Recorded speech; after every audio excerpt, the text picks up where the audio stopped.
A man who wears many hats. Up next on the Giblin Report.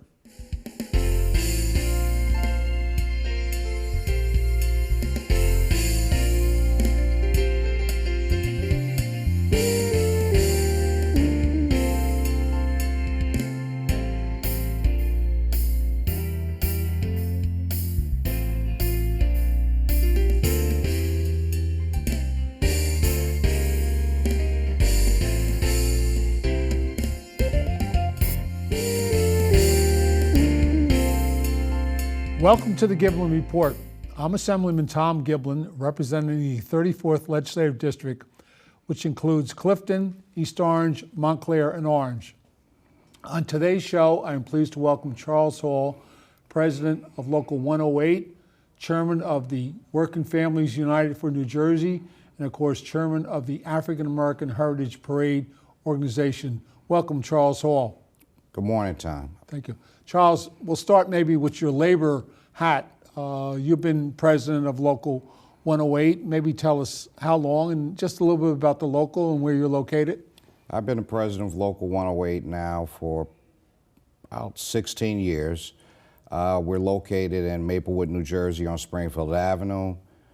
The local was established in 1937. We're a retail local, but we also represent transportation workers, nursing home, warehousing, janitorial, so we're a very diverse union and we represent a lot of different people. What are some of the major challenges that you see facing the labor movement today? Well, I mean, labor has been under attack for years now, many years going back, but it seems like an organized effort to weaken labor and in order to weaken everyday people. The new generation coming into the workforce don't know the history of why unions came around and how certain benefits came along, whether it's vacations, holidays, retirement benefits. They take all of that for granted, and these are things that we fought for a long time. So we have to re-educate the new people coming into the labor movement. And we have to continue to, fight for what's right. It's been an organized effort from the right to really weaken us so that they could carry out their agenda.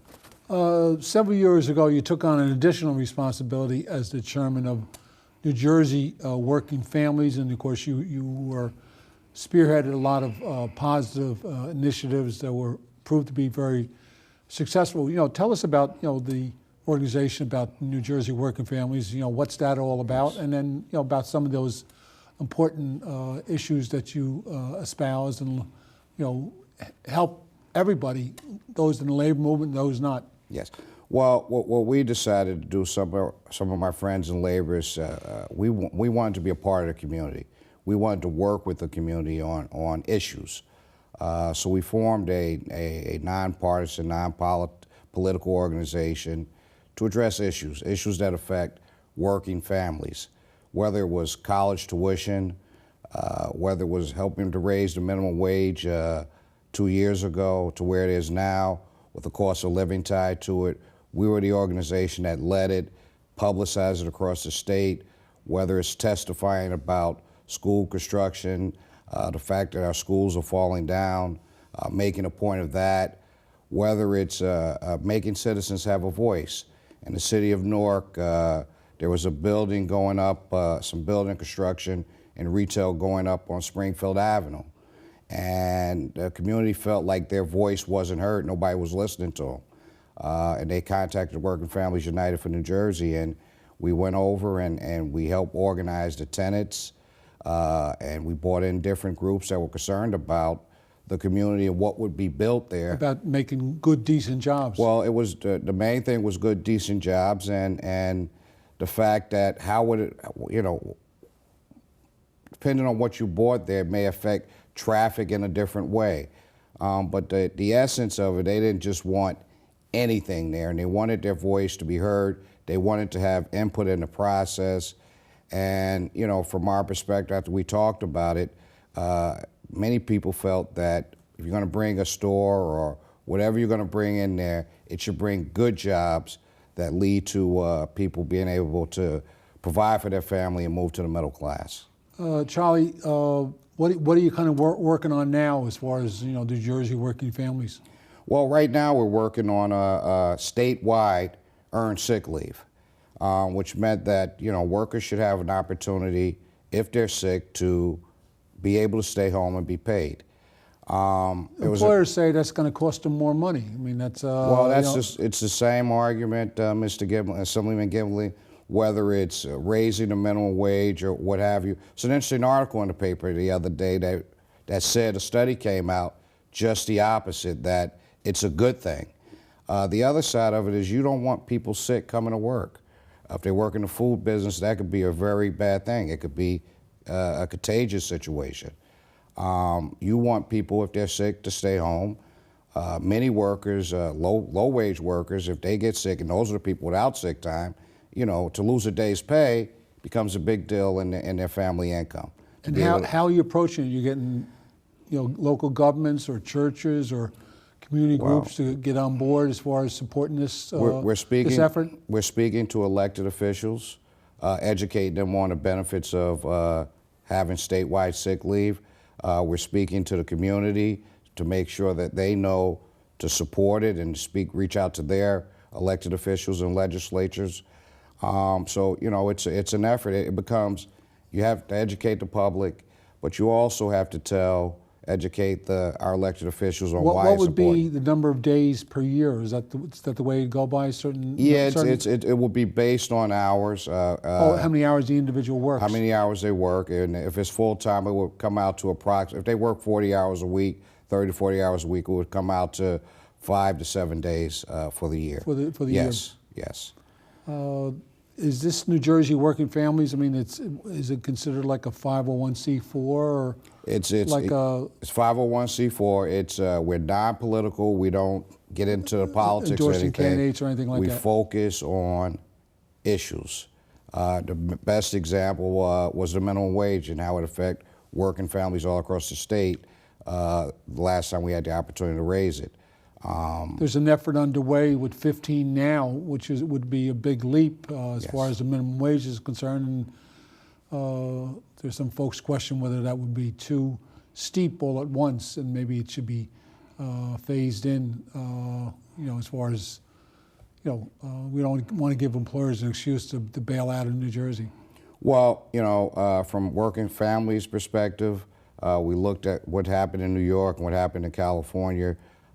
We're leaning towards endorsing a phase-in. This way, businesses have an opportunity to adjust.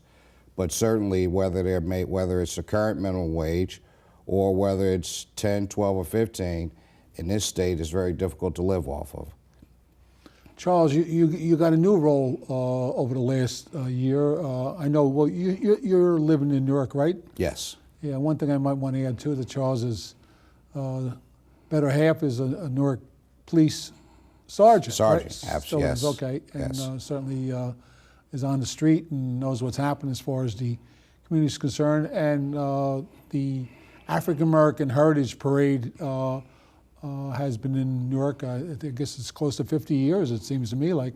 It's exactly 50 years. Yeah, and you've taken on the responsibility as the chairman of the parade for 2016. I know it's the parade, but then you have other activities leading up to it, and so you might want to tell our viewers what's all about, when's it going to happen, and what's some of the things they should be looking for. Well, first of all, I'm honored to be the chairman of the African American Heritage Parade organization. It's been around since 1966. It was in the city of Newark, derived out of a teacher, John Thomas, who taught in Central High. I think he named it the Christmas Addicts Parade at that time. He named it the Christmas Addicts Parade based on the fact Christmas Addict was the first African American to die fighting for independence in the Boston Massacre. And Mr. Thomas was teaching his students, and they were going over different cultures and different ethnic groups and the celebrations of those different cultures. He's still going strong. I think he's living in the Atlantic City area as we speak. That's what I hear. Yeah, that's what I hear. But so out of that, a student apparently, according to the story, raises his hand and says, What about an African American celebration? Where's our celebration? And out of that came the idea of the Christmas Addicts parade, and it went on for years. It was a great thing in the city of Newark, being the largest city in the state, but it was a statewide celebration, and full of excitement, full of culture, full of history, and it's important no matter who you are to identify with the culture and to have role models. Yeah, well, I think people need to understand that the resources and the funds that operate the parade come from private entities. You know, the city of Newark does not contribute directly, you know, to the Christmas Addicts or even the Black Heritage Parade as it's known now, right, Charles? Yes, yes. Well, I mean, funding primarily comes from outside sponsors, investors, for example. Investors Bank is a sponsor and has been. St. Barnabas Hospitals has helped us out. Verizon has helped us out. But the undertaking of, we do a festival, which is coming up on Memorial Day weekend. And where's that held? That's going to be in Weequahic Park, which is a phenomenal park. The county and the county exec keeps putting money into these parks, and the community ought to take advantage. We're having our festival there. We're going to have free entertainment, jazz, gospel, rhythm and blues. Is that after the parade or on Monday, Memorial Day? Or? Well, generally it used to be the festival to the parade, but we're kind of rebuilding and retooling, so we're going to have the whole Memorial Day weekend celebration, and we're planning to have a parade in September or October. Of course, all of this, the parade part of it depends on sponsors and support. So the festival will be held on Memorial Day weekend? Yes. And then the parade will be held on a Sunday in September? Well, yeah, we're looking September, October. We haven't picked a date yet, but we're hoping for a successful festival. We're hoping to bring the community out, and we're hoping to make the parade and the celebration as big as it's ever been and put it back where it used to be. So would individuals watching today's program, community organizations, church groups, labor groups, I mean, suppose they want to participate. That's what it's about, right? You're trying to get Yes. a lot of contingents and organizations to take part in a successful parade. How do they go about doing this? Well, the first step, once again, is the Memorial Day celebration. We want you all to come out and to enjoy a cultural celebration. And we're not just saying it's the African American celebration. We're saying that it's multicultural now. We want to expand it to what the world exists today, what Essex County is, for example, the Haitians, the Africans, the Jamaicans, everybody. It's a celebration for everybody. Well, Newark has kind of a special occasion this year. It's their 350th anniversary of the city. The city was founded in 1666, and coincidentally, this is the 350th anniversary. I know there's some special effort about trying to showcase that to the public too, so it's kind of in line with your thinking about a multicultural experience. Yes, we're very excited, and we are partners with the 350 anniversary. It's a very exciting time in the city of Newark. This celebration is very exciting, and we want to see the parade happen this year on the 350th anniversary of Newark, and they happen to be one of our partners, and we're really, really excited. We want to bring a good celebration to the community. We want to see families with their kids, and this is a great opportunity for the community. Charles, I noticed in some of your promotional materials you had a theme about the future of our children depends upon us. What was the thinking behind that particular theme? Well, I mean, today our children, they're facing, those who are in college, they're facing tremendous student debt. Jobs are limited or scarce. In the urban communities, there's drugs, there's gangs, and there's sort of a loss of hope in the urban community. So it's up to us to start making changes. Number one, leading back to this whole culture thing. Make them proud, give them something to identify with. and an organization like this, we will be reaching out to young folks and trying to put them on the right track. It's all about, the world is in a pretty tough place right now, and we have to make it better for our children.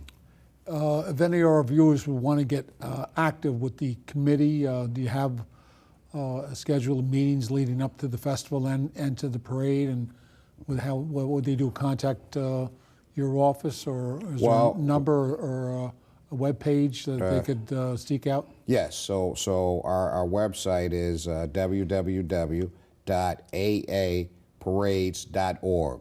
That's www.aaparades.org. And you'll get all the information you need. You'll get contact numbers there. You'll see if you want to be a vendor, a volunteer, or you want to know the schedule, everything is there. If you wanted to reach out to me, you could do that through there. But my number, you could call me in my office at 973-762-7224, and I'll be glad to talk to you. We need volunteers. We need financial support. We need to get the word out to the community that we're having a festival. We want to have the parade. And, if we get support from the community or some outside sponsors, that'll make it happen. Traditionally, each year with the parade, you have a grand marshal or other dignitaries. Have you selected the grand marshal for 2016? Well, we haven't yet. We were looking at Amir Baraka. We talked about Maya Angela and other folks. And Ruby D was the original plan for last year, and we would like that to happen this year. It's funny, when I looked at some of the history. In the past, you had Jackie Robinson come to the parade. You had Jesse Jackson here at the highlight of his career and voter registration. Charles Rangel, a whole host of people, and going back to Ken Gibson and all of the different honorees. It's just a phenomenal thing, and we want to keep that celebration going. You're trying to get a role model type, I assume, as the Grand Marshal, somebody that has some stature and that, the participants and onlookers can kind of look up to, correct? That's exactly right, Tom. We want, and I keep going back to young people, but we want young people to say, that could be me. Or look, this person is a scientist, a professor, or he owns a business. And those are the kind of people we're looking for, or just somebody who's active in the community like yourself. What about, with the, we all know with a parade, bands are very important. So it's, you're trying to get, I'm sure, a lot of musical groups involved. People like to hear the music, especially the marching music with the parade. So it's, but a lot of times people don't realize there's a cost factor with the bands. They don't donate their services generally. They look for some type of, remuneration. Well, in this world, everything costs money. There's some folks and organizations that volunteer, and sometimes some need the funding. So if we have the funds, we want to help people, but we need people to volunteer and give their time, give their service, showcase their talents. It's a great opportunity for high schools to come out and look at the high school bands. We generally have most of the city high schools that have bands participate in the parade. Yeah, and that's the way it used to be. In fact, not just the city, in the county, and they would come as far as from Camden years ago. We also had police and fire and emergency services in the parade. We had cowboys, we had stilt walkers. It was a festive time. It was a good time. It was a good thing for the city of Newark, and we want to see it come back bigger and better than ever. So between Local 108, between the New Jersey working families, between the African American Heritage Parade Committee, do you have time for Charles Hall? Well, I'll tell you a funny thing. I was at a Newark Zoning Board meeting last night, and I finished at 11 o'clock. Oh, you're on the Newark Zoning Board, too. I'm on the Newark Zoning Board, but I finished at 11 o'clock, and I didn't get a chance to prepare for this interview. But it's honor. And a I don't think you privilege. need any preparation. Yes. This is rolls right out, Charles. Well, So, I want to help, and if I don't do anything else, I just want to help people and do what I can to make the world a little bit better. yeah, well, I think it's an important issue, being experienced with parades in the city of Newark. It's not so much the different ethnic or racial group that's running the parade. I think it's more the idea about trying to bring people into Newark, showing that Newark is a very diverse community, and I think that's our strength, that all of us, regardless of our particular heritage, we all learn about each other, about some of our culture and our values and our history, and it's an important element. You kind of follow in the footsteps of your father as far as the labor movement is concerned too, which is the whole issue of family. So your father was involved for a number of years too, right? My father was the president of his local prior to me. He went on to work for the International, the RWDSU-UFCW. By the way, we're part of the UFCW. He was just a great community person, and a great union person. And he taught me a whole bunch, and everything I am, came from him, but not just him. My grandfather was a Methodist pastor. Where was he located at? Well, his home church was Clinton Memorial Church. Okay. But he was what you call a church builder. They would send him all around the state of New Jersey to pick churches up and bring membership in. And actually, our whole family built a church in Westwood, New Jersey. So he was really a church builder. That's a nice area, Westwood. I mean, it's in Bergen County. Yeah, he had us. He went in there and had the whole family build a church from the ground up, laying the bricks and the whole deal. My grandmother was a garment worker. My mother was a social worker in the city of Newark, and she, at the end of her career, she worked with young girls, helping them get into the workforce and better themselves. Like a mentoring program? Yes. It was IYO. At IYO, Oh, they yeah, had sure, a IYO. youth Jim program. Wallace. Yes, and they're still hanging in there. They're still hanging in They've there. had some challenges Yeah, as far as that's concerned. And my mother's mother was very involved in the Methodist Church also. She was called the Willing Workers, and they would go out and help people also. Okay, so you have really quite a background, Yeah, Charles, in terms of labor, in terms of church, in terms of community organizations, and of course the experiences that you observe with your parents, positive role models. Once again, for people who want to take an interest and get involved with the African American Heritage Parade, maybe could you repeat those numbers or the website? Yes, I urge everybody to go to the website, www.aaparades.org, and we need all of the help. We need the community. We need private businesses. But I say to all of the residents of Newark, help us restore this and let's move forward and make it bigger and better than ever. And we're in a new world now, and people ought to celebrate their culture and celebrate one another. And so I urge everybody to come out over the Memorial Day weekend. And join that's us. where's that going to be held again? In Weequay Park, which is a phenomenal park in the South Ward of Newark. And the date for the parade, has that been set yet?